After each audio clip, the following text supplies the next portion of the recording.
এক গ্রামে থাকতো এক সুন্দরী বিড়াল, নাম তার মিনি। মিনি ছিল অন্যরকম। সে খেলাধুলা করত, আয়নার সামনে দাঁড়িয়ে থাকতো বেশি।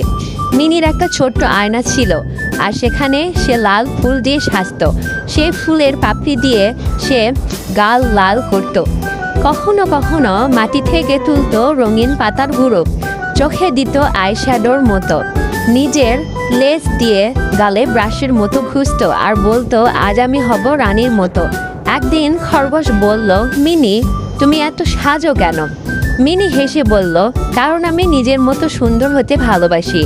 পৃথিবীর সব পশুরা যখন খেলাধুলা করত, তখন মিনি মেকআপ শিখে নিজে সবাইকে সাজিয়ে দিত, আর সবাই বলতো, মিনি শুধু বিড়াল নয়, এটি এক সৌন্দর্য প্রতিভা। সবার মুখে সে হাসি আনে এবং সবাইকে আনন্দিত করে। সে সবসময় মেকআপ করতে পছন্দ করে।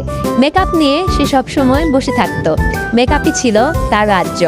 তার মেকআপের মধ্যে লিপস্টিক, আইশ্যাডো, ব্লাশন সব কিছুই ছিল তার মেকআপের মধ্যে। কিন্তু আপনারা এই মেকআপওয়ালা বিড়ালের জন্য এখনও লাইক এবং সাবস্ক্রাইব কিছুই করেননি? তাড়াতাড়ি লাইক এবং সাবস্ক্রাইব করে চ্যানেলের পাশে থাকুন।